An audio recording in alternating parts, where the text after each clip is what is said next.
Bismillahirrahmanirrahim. Assalamu alaikum everybody.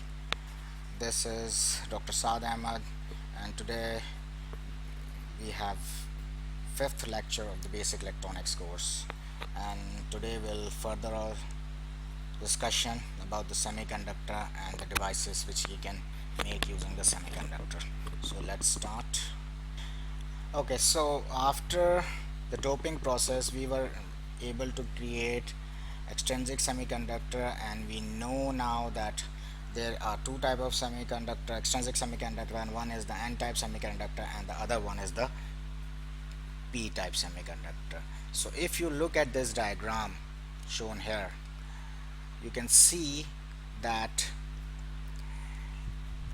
this is a piece of n-type semiconductor, and it is visible from the diagram that it has plenty of negative signs in it. That means that these negative symbols showing the electrons, and at the bottom of it you can see here that you have few positive also.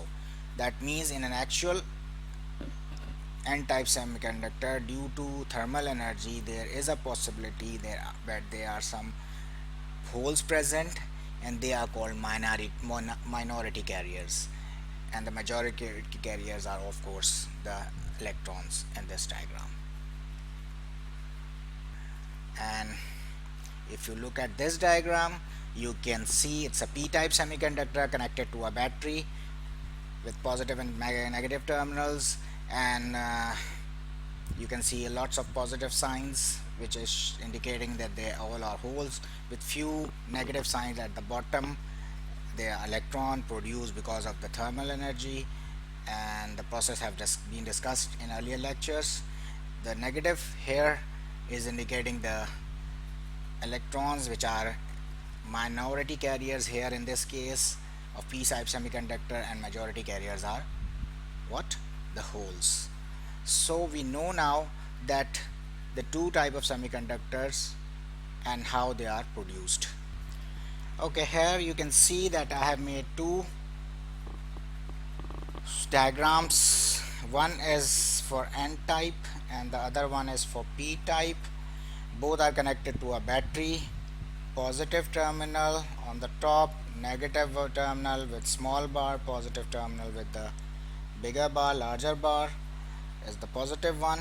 So what happens when the current, when a battery is connected to a semiconductor, extrinsic semiconductor, what happens in each case? We'll be following the electron theory, and we know very well that in electron theory we follow the current flowing from the negative to positive to positive. So let's start with this, and now we can see that we are talking about n-type first. Electrons flowing from the battery and trying to enter the semiconductor.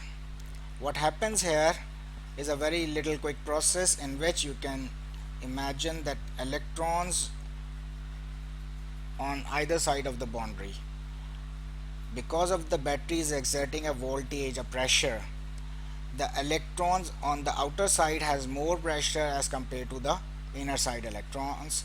And you also know this, that they like charges repel each other.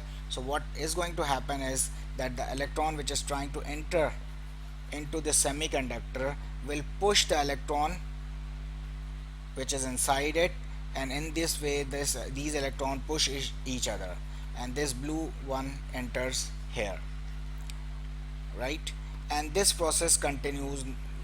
Millions of electrons will enter from the right side of this circuit, and as a result electrons from the left side will start coming out of the semiconductor because of this repulsion. When they come out, they will feel attraction from this positive terminal and will fall into the battery and complete the circuit. So this is how the current flows in n-type semiconductor. Let's talk about p-type semiconductor. Again we are going to follow the same electron theory. Here you can see the current flowing from here, it will enter. Here you can see electron at the boundary and holes inside the semiconductor. What happens is there is a force of attraction because both of the charges are opposite. So this electron will fall into this hole. There are continuous supply of electrons coming in from the battery, so they will push this electron and it will fall into the other, and this process continues, and electron enter, occupy this hole for a very short period of time and then move forward, occupy the electron. In this way they will use these holes, the vacant place, as a vacant space, as a position to step in and go further. At the end they will come out here. So what happens is they feel attraction from this positive terminal and fall into it, and circuit completes. So the basic difference we can visualize is that electrons in the n-type are moving in approximately in a straight direction, straight line, while in p-type they are basically moving like this. They are occupying a space, vacant space, then leaving it, moving forward, occupying another, and so on. This is the basic difference between two type of semiconductors. Okay, now moving forward we'll discuss the p-n junction. The p-n junction, we know that is a junction, a joining point where two type of extrinsic semiconductor, that is n-type and p-type, are connected. Let's take a piece of silicon and dope half of it with pentavalent impurities and half of it with the trivalent impurity, and what we get is, on the right side we have what? We have n-type semiconductor, and at the other side we have p-type semiconductor. This is going to be interesting. So this junction you can see here is called p-n junction. This junction is called p-n junction, and the device formed after this process is called diode. So you must have heard about diode, the basic device which was the first device produced using the semiconductors, which is very popular till now and have been involved in the development of electronics. Anyway, so this diode is formed, and why diode? Di means two, so we have two terminals, one is negative and the other one is positive.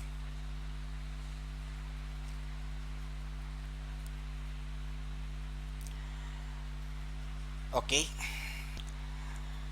so p-n junction formed, you can visualize it, we can see here in this diagram where one side is negative and the other one is positive, and in this diagram they have shown the other part of the atom also. So p-n junction is the border where the p-n and n-type regions meet. The junction diode is another name for the p-n diode or crystal. Moving forward, we can see that once this junction is formed, there is a process which happens, is that before applying electricity or battery to this diode, there is a process in which the electrons from one side of the boundary of p-n junction enters and occupies holes on the other side,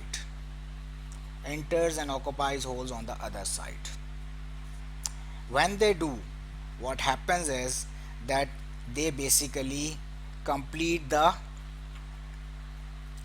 valence orbit on the p side, and also when they left the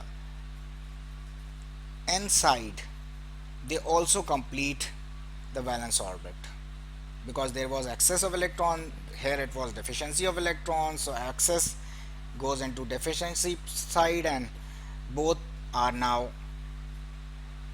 chemically stable. You can visualize this, because ultimately if you look at the diagram, you know that there are 8 electrons on the n side and 8 electrons on the right p side, and ultimately what happens is these electrons has caused them to make it behave as an insulator. So this process happens for a certain period of time, and because of the force of attraction, and this process stops when this electron cannot be attracted by this hole. The distance, matters, and due to this distance, their force of attraction has decreased. So anyway, after this little process, what happens is that the region near the junction is emptied of carriers. There is no carriers, and the remaining thing is the insulator. There is no charge carrier, so if there is no charge carrier, electrons cannot be flow through it, and this becomes an insulator. Look at this diagram. This area is now void of charge carriers, and it is going to be behaving as an insulator in between an n type and an p type. See, and this region is called depletion region or depletion layer. And for silicon, if this diode is made of silicon, then the potential difference is 0.7, and if it was made of germanium, then it is 0.3.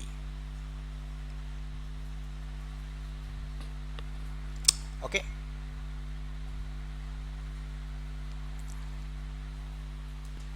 so this is 0.3 now, and let's look at the symbols of the diode we have made. Okay, let me rub it out.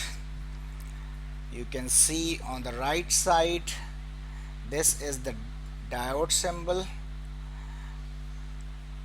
and on the top of it you can see the diagram we just saw in the previous slide. This side is called cathode, and cathode is negative side, and this side is anode and is positive side, or you can say this is the p type, p side, and this is the n side. This you can also remember this by looking at this bar, which represents a negative, a cathode. This is the equivalent as I discussed here. Cathode negative, anode positive. This side is positive, this side is negative, this side is positive, this side is positive. Okay, so we have